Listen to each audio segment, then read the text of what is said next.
सुनती हो? आई माँ जी। बहरी हो गई हो, सुनाई नहीं देता? कब से चिल्ला रही हूँ। रख दो। क्या बात है माँ जी, आपने मुझे बुलाया? हाँ बुलाया है, मगर तुम्हारी शक्ल देखने के लिए नहीं बुलाया। तुम्हारे बाप ने शादी के वक्त 3 लाख रुपए और 4 पहिए की गाड़ी देने के लिए कहा था, लेकिन अभी तक उन्होंने क्यों नहीं भिजवाए? माँ जी, बाबूजी के पास पैसे नहीं है, वो इतने पैसे कहाँ से देंगे? पैसे नहीं है? बिना पैसों की शादी होती है? इतना सुंदर मकान है, वही गिरवी क्यों नहीं रख देते?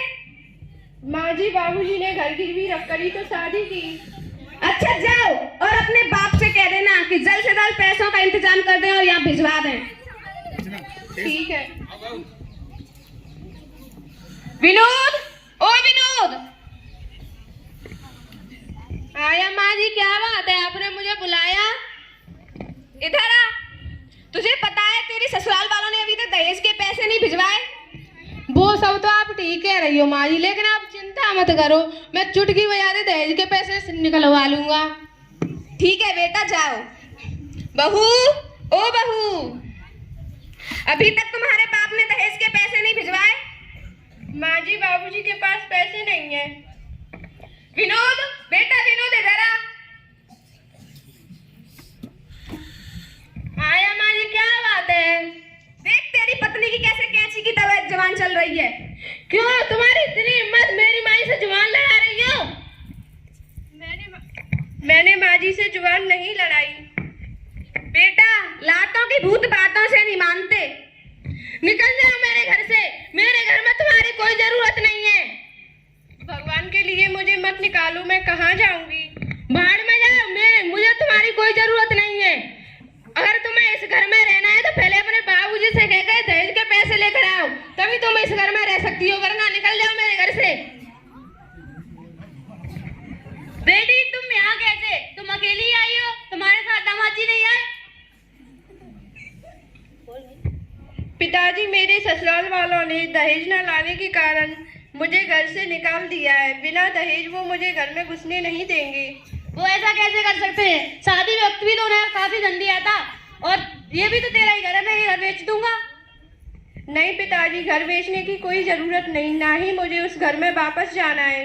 कोई बात नहीं, ये भी तो तेरा ही घर है, हम दोनों साथ मिलकर रहेंगे।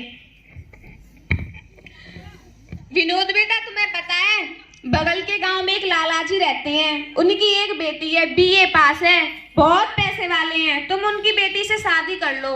शादी में 4 पहिए की गाड़ी, बहुत सारे पैसे, घर का सारा सामान, सब कुछ मिलेगा। इतना सब कुछ मिलेगा माँ जी? फिर तो मैं वहीं शादी करूंगा, जरूर करूंगा, चाहे लड़की कैसी भी हो। ठीक है बेटा, जाओ मेरे लिए नई बहू लेकर आओ। जी माँ जी, लाता हूँ।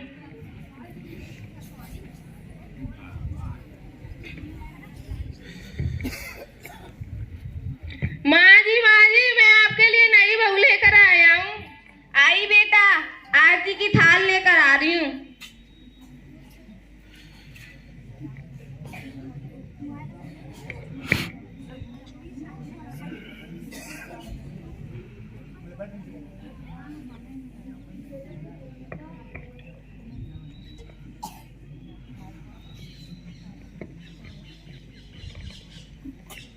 माँ जी के पैर छुओ।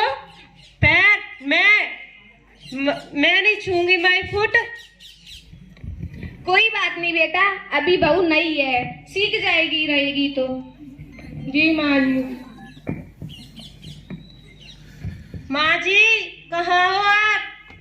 क्या है बहू? मेरे लिए कोल्ड ड्रिंक ले आना, प्यास लगी है मुझे। ये क्या होती है? वही जो मेरे डैडी ने दी थी, रखिए उसी में से ले आओ। अच्छा, लाती हूँ।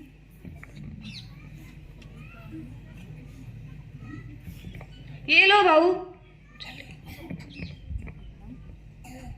माँ जी, कहाँ हो आप? आई बहू। क्या बात है बहू? देखो ना मेरा कमरा कितना गंदा पड़ा है, इसमें झाड़ू लगा देना प्लीज। लेकिन ये तो तुम्हारा काम है ना, तुम करो, मैं क्यों करूंगी? मैंने अपने डैडी के घर कभी भी झाड़ू नहीं लगाया, इतने सारे नौकर रहते हैं, मैं यहाँ पे झाड़ू लगाऊंगी? मेरे डैडी ने यहाँ पे झाड़ू लगाने भेजा है मुझे। ठीक है बेटा।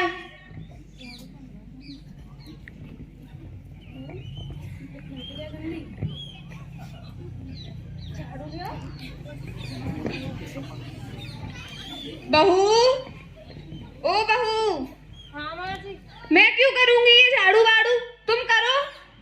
मेरे डैड ने इतना सारा दहेज देकर मुझे झाड़ू लगाने भेजा है क्या? लेकिन तो क्या हुआ, दहेज दिया है तो क्या हुआ, झाड़ू तो तुम ही लगाओगी ना। मैंने अपने पापा के घर पे कभी भी झाड़ू नहीं लगाया है। ठीक है जाओ।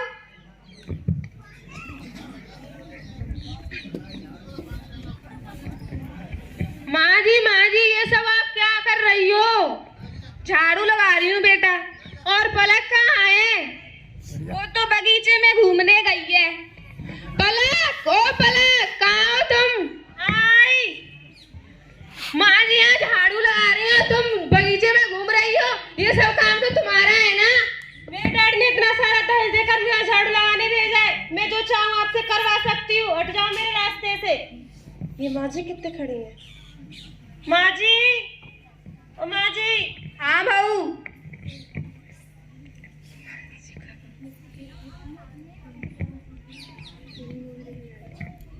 घर का सारा काम संभाल लेना, अपने फ्रेंड के साथ मूवी देखने जा रही हूँ।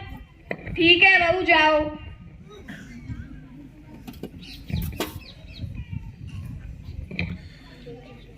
माँ जी इससे अच्छी तो मेरी पहली पत्नी थी। तुम बिल्कुल सही कह रहे हो बेटा, कम से कम मुझे काम तो नहीं करना पड़ता था। अब मैं क्या करूं, मेरे तो कर्म ही बेकार हैं। माँ जी ये सब आपके कारण ही तो हुआ है, अब आप पछता रही हो। क्या करूं बेटा मैं अब मैं जीवन में कभी भी दहेज के बारे में बात नहीं करूंगी, मुझे माफ कर दे और मुझे मेरी पहली वाली बहू के पास ले चल। जी माँ जी, अगर वो नहीं आई तो? मैं उसे मना लूंगी। जी माँ जी, चलते हैं। समधी जी राम राम। राम राम समधी जी, राम राम। अब यहाँ पर क्या लेने आई हो?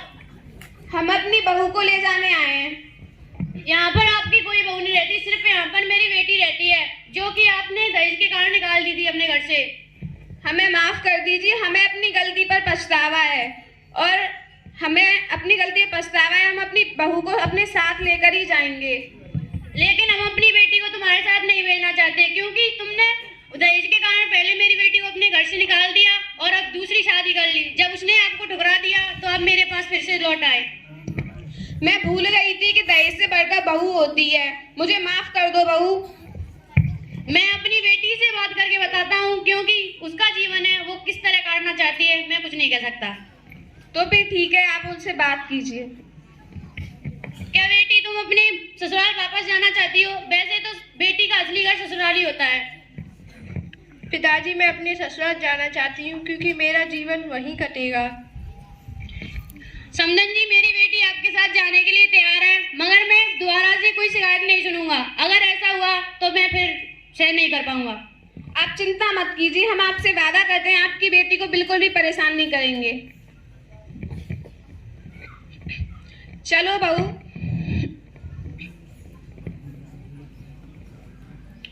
उन दहेज के ठेकेदारों के लिए मैं एक पंक्ति गाना चाहती हूँ।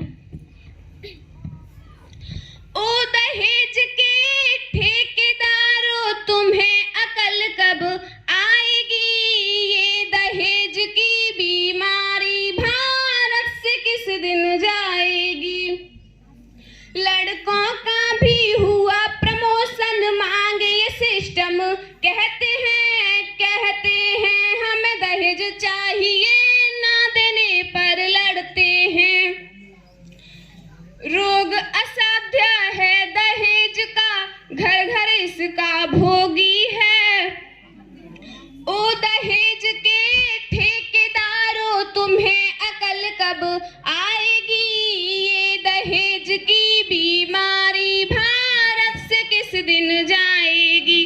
धन्यवाद। आप सभी से निवेदन है कि अपने जीवन में ना कभी दहेज ले और ना दे, क्योंकि लेने वाला का मेरी तरह हाल होगा और जो दहेज देते हैं उनकी बेटियां कभी अपने ससुराल में सम्मान का पात्र नहीं बन पाएंगी, क्योंकि उनके सर पर दहेज का गुरूर चढ़ा रहता है।